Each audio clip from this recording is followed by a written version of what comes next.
Welcome to RISE Learning Machines seminars. This is actually the first physical seminar we have since the pandemic. We're 6 people in the room here. And then we have all you guys on Zoom. So I hope this will work okay and that you hear me okay. Today we're going to hear about work that's been published at NeurIPS last year, 2022, by Vincent. And next week we'll talk about ChatGPT with a panel with Joachim Nivra and Eric Lepin and yours truly. We'll talk a bit about the technology behind and what can be done with it, and should we be worried. So RISE is Sweden's research institute. We have a lot of people working on a number of different topics spread around Sweden. The computer science department works on applied AI projects for the benefit of society, and we organize these nice seminars. The seminar will be recorded, so if you want to be removed from this recording, let us know afterwards. Also check out all our great talks that have been collected on our YouTube channel. And today I have the pleasure to introduce Vincent Szolnoky, who is a PhD student at Chalmers University of Technology and Centiro. He's under supervision by Rebecca Jörnsten, and his research interests are training and regularization and neural networks. Today, the topic is around a paper on model gradient similarity that was accepted by at NeurIPS last year. So on the interpretability of regularization for neural networks through model gradient similarity. With this said, Vincent, I will hand over the floor to you. Yep. Okay. Thank you very much for that introduction. So again, my name is Vincent Szolnoky. I will be presenting today my research, but mainly this first article that was accepted to NeurIPS 2022. Basically where we introduce this notion of model gradient similarity and how we can use it to interpret regularization for neural networks.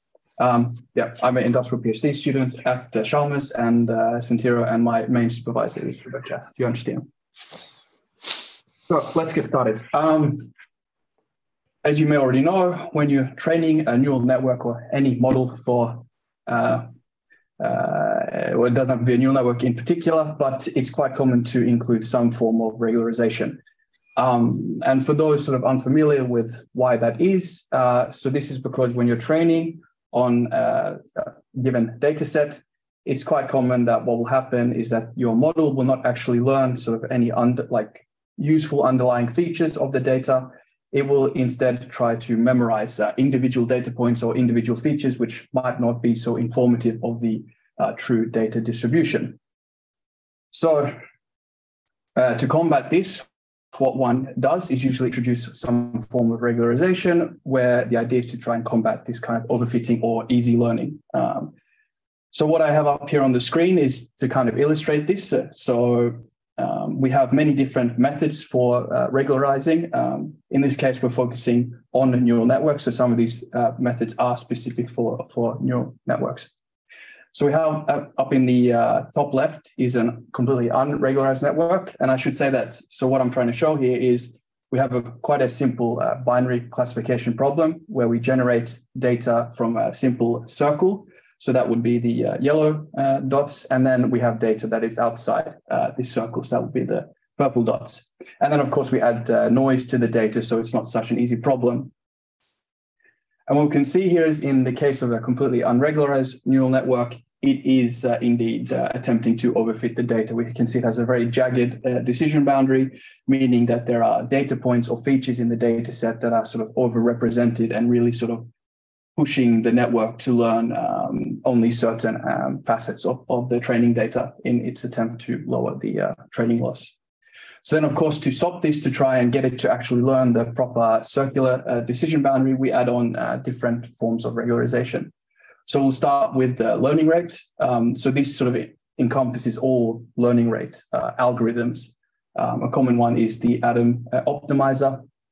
where they try and kind of look at different aspects of training, such as the gradients and whatnot, and then modulate how the, for example, learning rate is being set. Other ones are like momentum and whatnot, where you try and add some sort of gradual momentum that helps you accelerate learning in a useful direction. We have another type of regularization called weight penalty or weight decay. And this comes from classical statistical modeling, where there's a good theoretical foundation for explaining why large coefficients or large parameters in your model will lead to, or usually is indicative of sort of learning individual points or individual features. So this sort of method has been then transferred to neural networks, where you often have like an L1 or L2 penalty on the parameters in your network. The main issue here is that theoretical backing kind of becomes a bit more harder to interpret, because there's a lot of new research showing that the parameters in a neural network actually almost completely arbitrary. It's more about their relationship to themselves, between them, and also because they eventually get fed into an activation. And really, if anything, it's maybe the activation that are more important to be looking at. Right. So then moving on, we have, for example, dropout, where you are actually completely changing the architecture in the network. Dropout, where we are inserting these dropout layers into the actual architecture of the network, where it's with some given random probability, then turning off connections during training. So the idea being that we want to spread out information amongst the parameters in the network, because let's say a network is trying to overfit a certain data point. One way, or sort of a common way of it doing it, is it will have sort of a self-reinforcing path through the network. But by randomly turning off connections, it's forced to share parameters then between data points, and it can't use any specific parameter for a specific data point. It will have to share them between different data points, and therefore can't actually use them to overfit. Then we have some more modern regularization methods. One of these is what's called an RKHS norm penalty. So this is a reproducing kernel Hilbert space norm.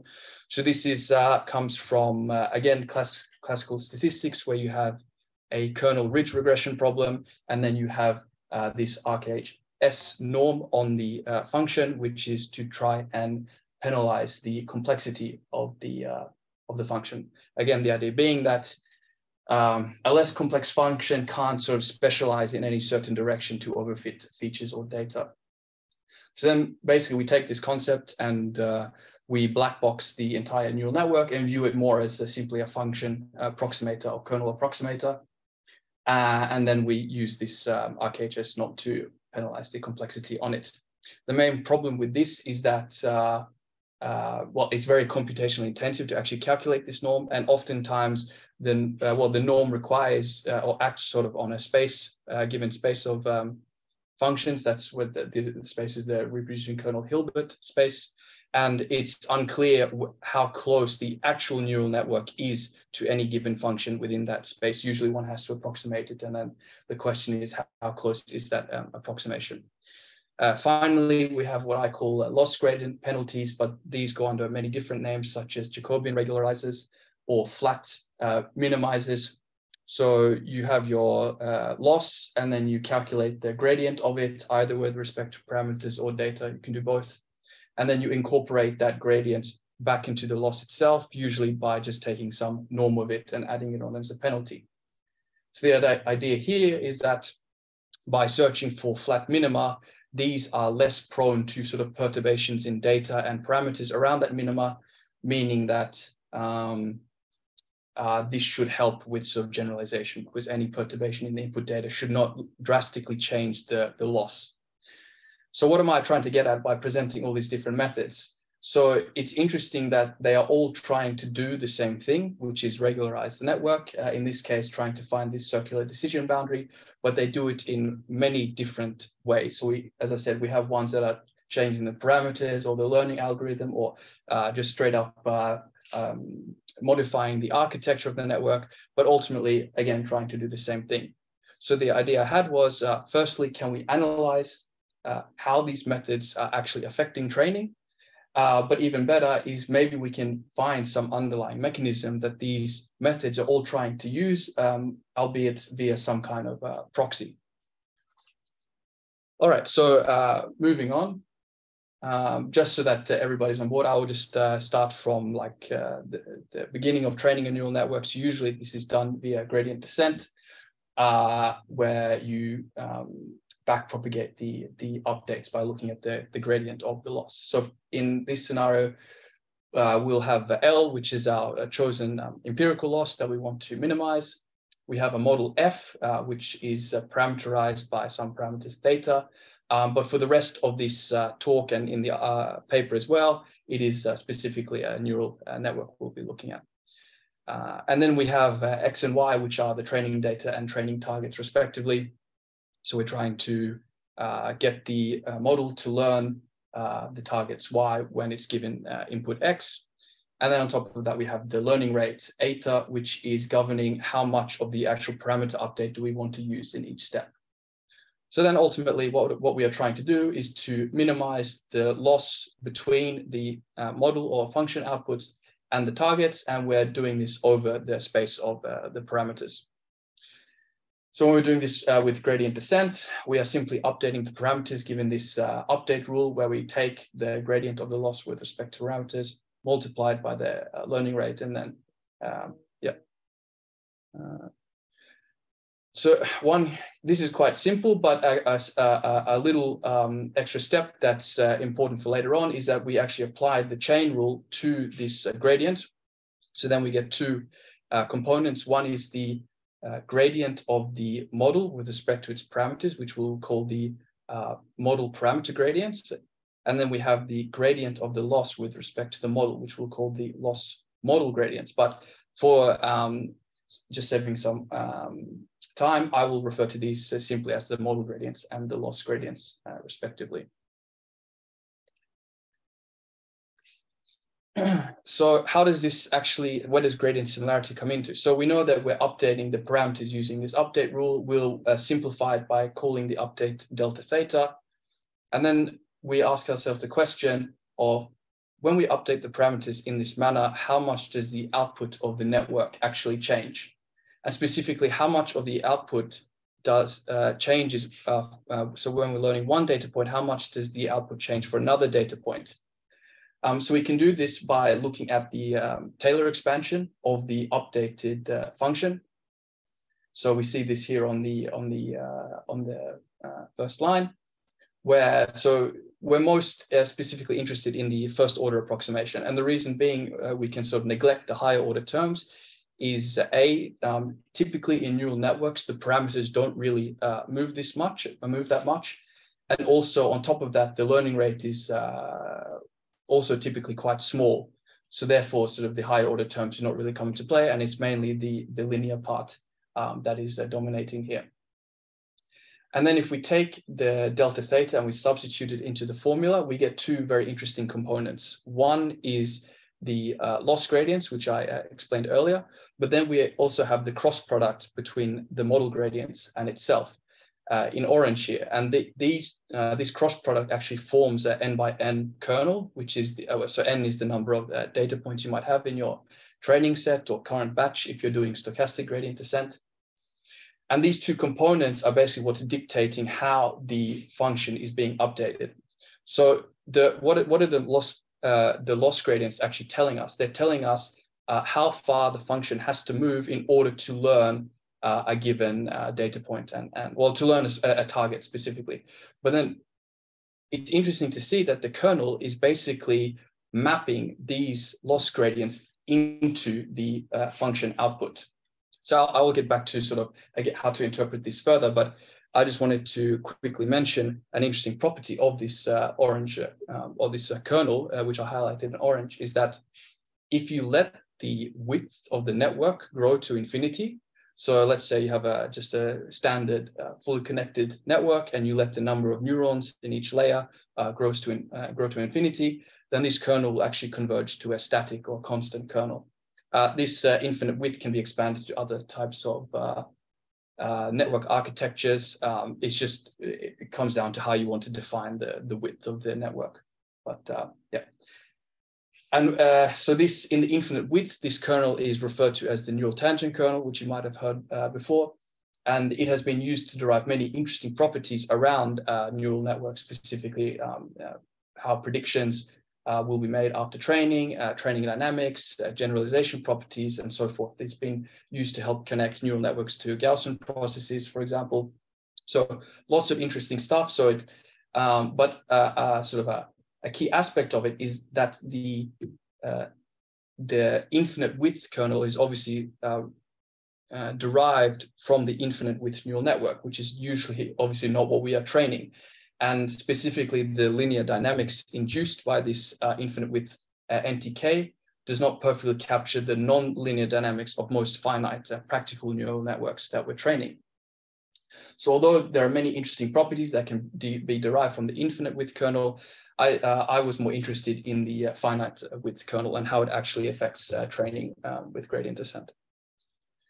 So coming back to the finite width kernel and how to interpret this kind of mapping is that if we just look at a single data point, so if we just take, for example, the first row in the update for x1, what will x1 will then be updated as a weighted average or weighted sum, depending on how you're doing your reduction in gradient descent, of the other loss gradients.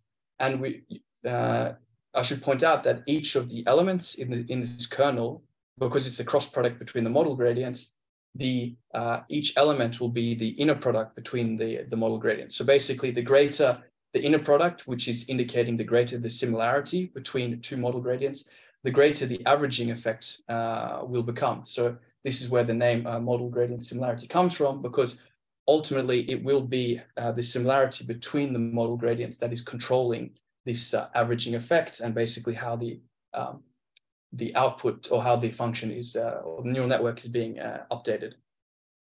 So just to illustrate this further, if we imagine that this kernel is completely diagonal, then the averaging disappears. We no longer have a sum. And what this means is that the model will evolve in the direction of steepest descent for each input independently. So it will not use information from other data points, for example. So yeah, I should point out that in these examples, I am using a single output neural network, just because in the case of multi-output, notation becomes a lot more terse, but it works exactly the same way. And there are some interesting properties about this kernel. For example, it has been shown that when training with gradient descent, it will actually align with what's called the ideal kernel. So that is the cross product between the targets and itself. And this is quite intuitive to understand, because if you would insert the ideal kernel, it would accelerate learning according to the target. So it would group all the targets that have within the same class, for example, and it would just accelerate learning in that direction for all those points. But this becomes a problem, for example, when you have noise, because if you have mislabeling or noise in the data, where data points that should not be close to each other are considered being close by the network, will sort of get accelerated, and the network will then learn sort of the incorrect underlying representation. But nevertheless, this also explains a little bit about why gradient descent has a level of implicit regularization, because unless the kernel, because in most instances, the kernel will not actually align perfectly with this ideal kernel, meaning that a model update for any input will utilize the loss gradients of other observations, and specifically observations from other classes, for example. And this is, of course, useful, for example, when you have classes that are close together, because then you have to use more of that interclass information to be able to separate them. You can't just learn the classes completely independently, which might happen if you are if the kernel is aligned with the ideal kernel. I say partially explains because obviously, even if you would learn with the ideal kernel or a diagonal kernel, you would still probably, the network would still generalize, and this could be to do with other things such as weight sharing in the network, which I mentioned earlier. So it doesn't explain all of it, but I think it gives us a partial understanding of this kind of implicit regularization that you can see. Yeah, so just a sort of a cartoon example of what this what could be happening is that on the left we have a model that has exhibits low similarity between the model gradients. So it's kind of free to adapt the gradients for each point or sort of each class of points, and then it sort of learns these points individually, meaning it will most likely overfit and generalize poorly. On the right, however, we have a model that is required to, while minimizing the overall loss, like the empirical loss, it's also forced to maintain similarity between the gradients, and therefore has to learn from the data defined by similar gradients, and can't sort of specialize in or sort of become highly specific in any manner. You'll have to group the points according to the gradients in some relevant manner. So we have this kernel, and basically what it's telling us, it's sort of capturing some form of coordinated learning that's going on during the training process. And specifically, if we want to gain some sort of interpretability from this kernel, so we want to use it to measure like how, what level of gradient similarity is there, we can try and interpret it by looking at the spectrum of it. So we notice that the spectrum of this kernel is related to the spectrum of the sample covariance matrix, which is quite common in classical statistics to look at. And then that in turn is actually related to the centered version of the sample covariance matrix, where we have some key metrics that we can use. So basically the spectrum of the sample covariance matrix is related to the spectrum of the kernel, and therefore we can use metrics on the on our kernel to approximate metrics of the sample covariance kernel. And the reason why we don't just calculate the sample covariance matrix is because for a neural network, that would be a huge matrix, because that would be a P by P matrix, where P is the number of parameters, while the kernel that we have is an N by N. So that's the number of data points, which for a neural network, N is usually much, much smaller than P. So specifically, we look at the trace and determinant of these kernels, which would approximate model gradient variance and covariance. So basically, smaller values of these metrics would indicate a higher degree of gradient similarity, and thus a larger averaging effect in gradient descent, for example. Another way of viewing it is that smaller values of these metrics would indicate coordinated learning, since it restricts the number of independent directions in which the model can actually evolve.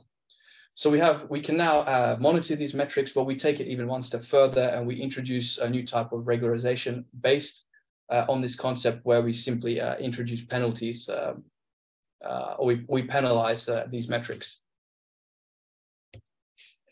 So we have, I've sort of run through the theory and the reasoning behind it, but what does it actually look like when training a real neural network? So here we have a AlexNet, which maybe by today's standards is not a super complex network, but a few years ago was state of the art.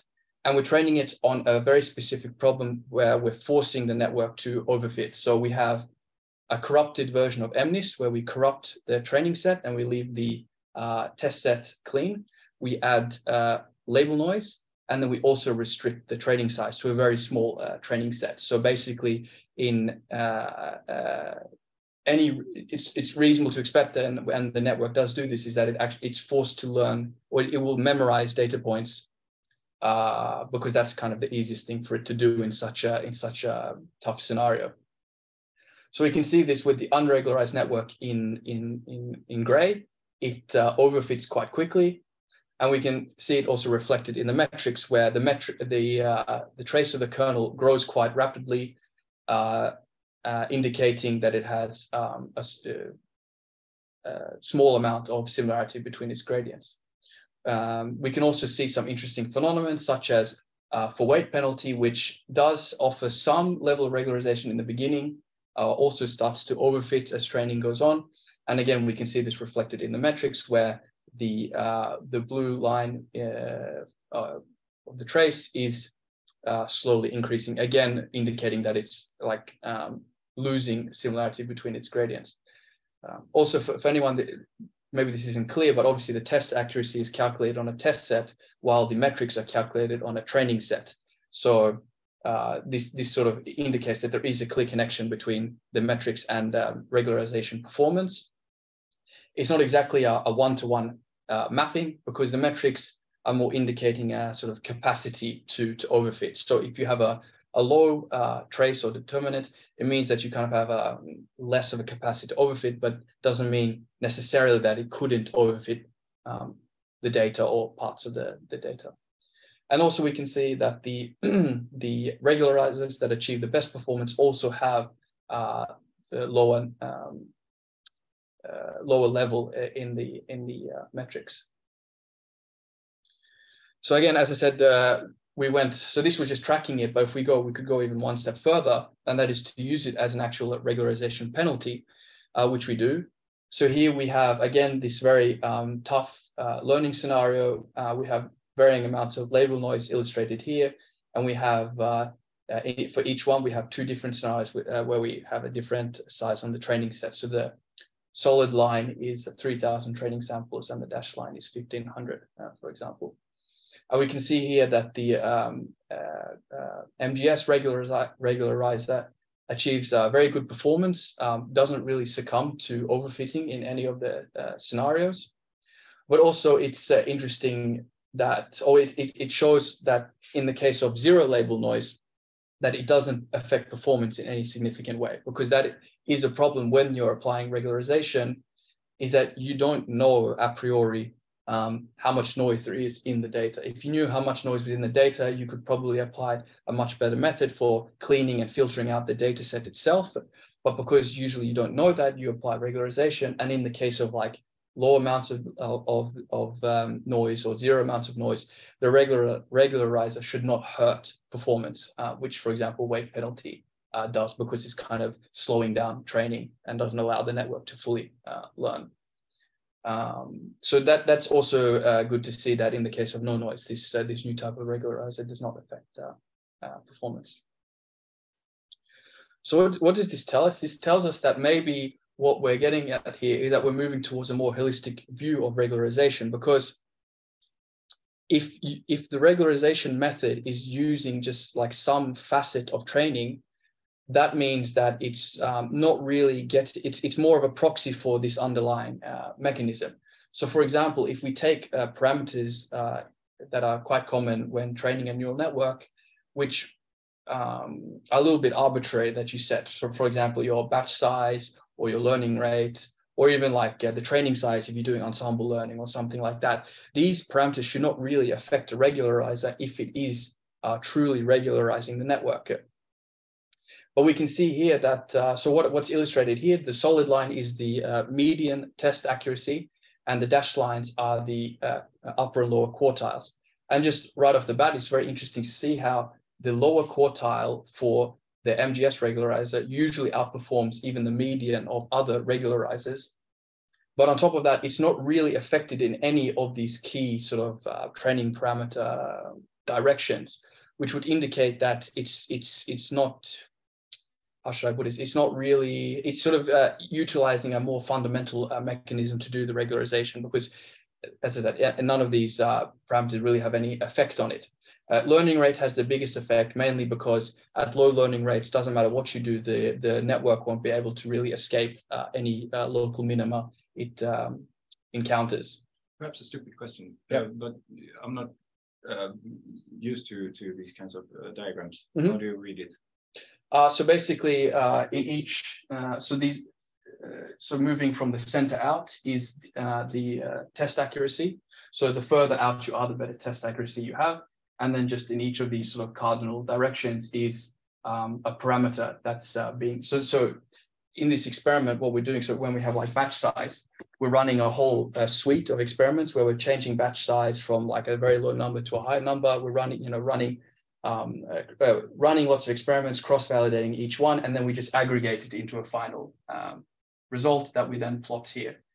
And because it doesn't matter which batch size you're using, basically because the upper and lower quartiles are sort of have this fixed band around the median, meaning it's not really being affected by the change in that training parameter. Yeah, okay, sorry. So we see a median quartile for each of the regularizers. Yeah. So we can see here, for example, with the weight penalty, it has a very large band around the median, meaning that depending on how much label noise there is, or training size, or even some of these are like the number of epochs you're training for, sort of will greatly affect the final test accuracy that you're getting. Dropout, for example, we can see is also affected greatly by the training size. Maybe in that, and that's kind of what I'm trying to illustrate, is that maybe when you have like a small training set or large training set, it works well. But then all of a sudden, if you have a small training set, or if you do something different, then it doesn't perform that well. Meaning, then it brings into question like, what is it actually doing? You know, yeah.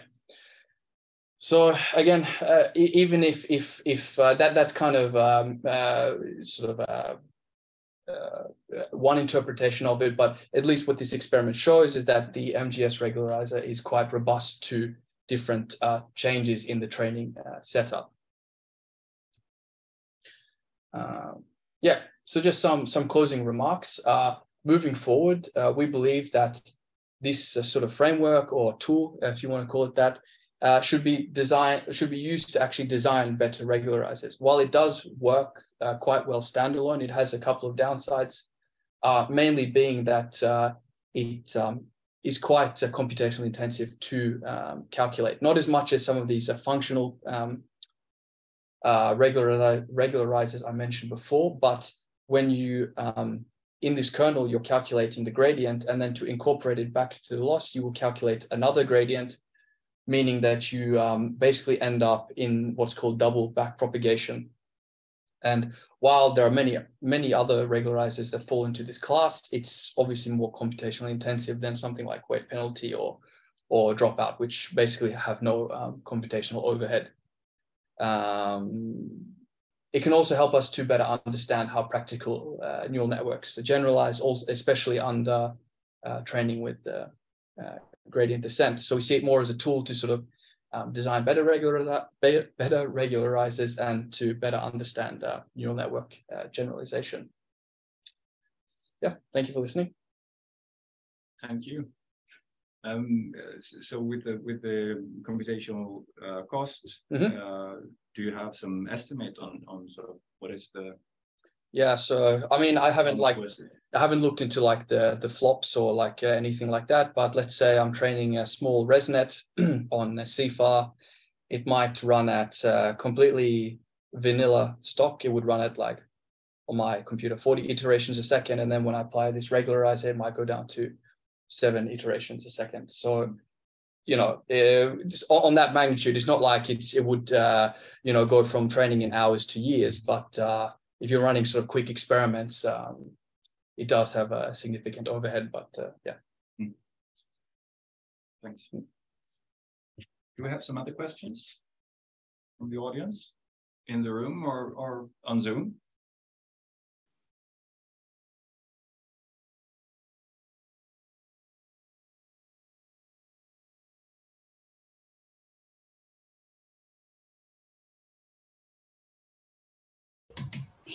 Maybe I can jump in.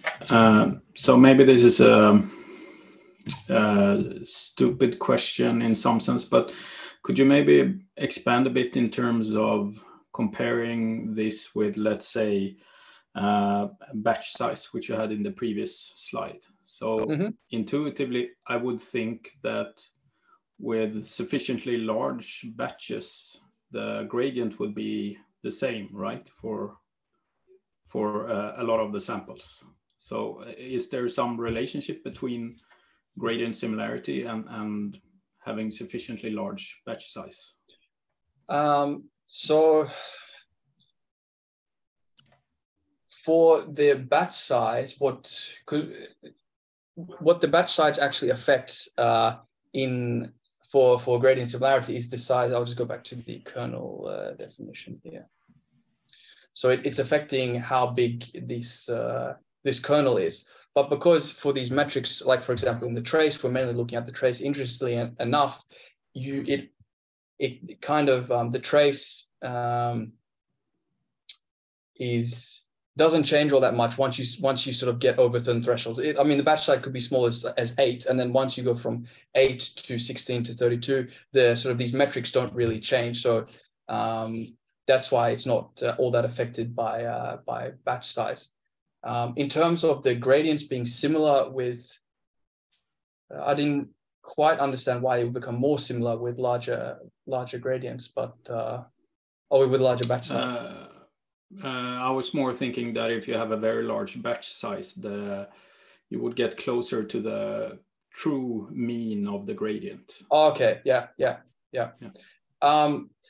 So I think so. If you're doing like a normal gradient descent, where you're sort of you're training on in each step, you have all the data. That would sort of obviously give you the best representation of this kernel, but yeah, sort of empirically, when you look at it, this kernel already for small batch size has the same spectrum and same sort of structure as the larger kernel. Yeah. Right. So would it be correct to kind of view this as you would get similar kind of convergence performance, if you want to call it that, with smaller batches using your method as if you would run a very large batches? And so I mean in the sense that you don't really, it doesn't seem like you get any added benefit by increasing the batch size to make this kernel bigger. Right. Already at small batch size, the small kernel reflects the key ingredients of the larger kernel. Yeah. Right. All right. Great. Very interesting. Thank you.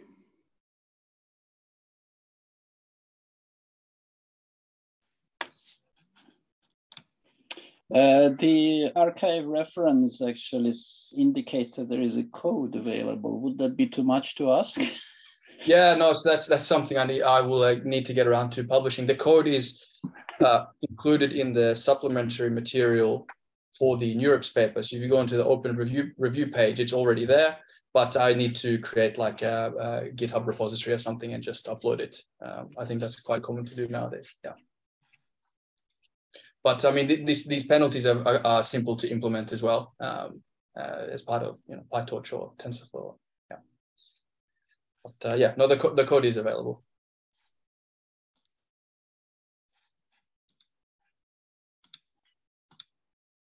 Great. So you can just go home and start experimenting, Misha. Yes. Yeah. As soon as we are done with all other things, yes. So. It's for the weekend. So what should be the next experiments? Perhaps that's a question for you, Vincent. Are there other things that you would think or think to explore here? Yeah, I mean, one thing is obviously because now we have quite, like, I would almost say naive metrics, but obviously if you are trying to enforce gradient similarity, so you want structure in this kernel, and usually you want it aligned to the actual underlying class distribution, this kernel will become blocky. So then there's a whole literature about block models and things like that, which I would like to apply to this kernel. Yeah. So that's one of the avenues, and then there's a whole bunch more, but I think that's kind of one of the lower hanging fruits. Yeah. Interesting.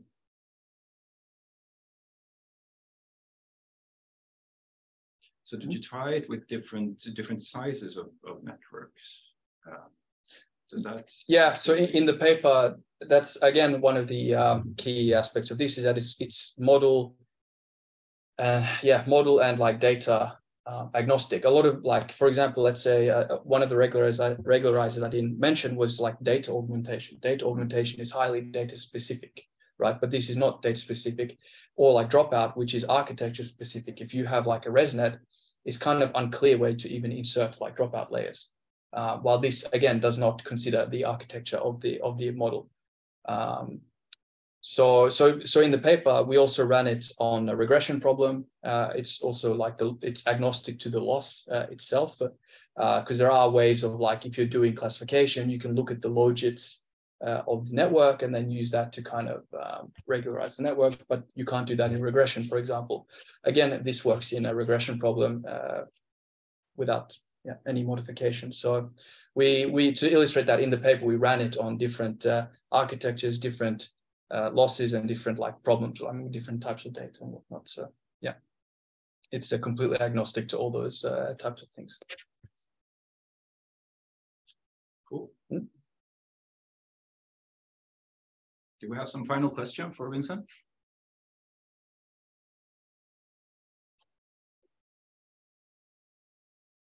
Otherwise, thank you for today. Thank you very much, Vincent. Thank you. And welcome back next week, everybody. February 9th, we'll have a panel discussion about some of the technical underlying things of ChatGPT and some of its effects, perhaps. So welcome back then.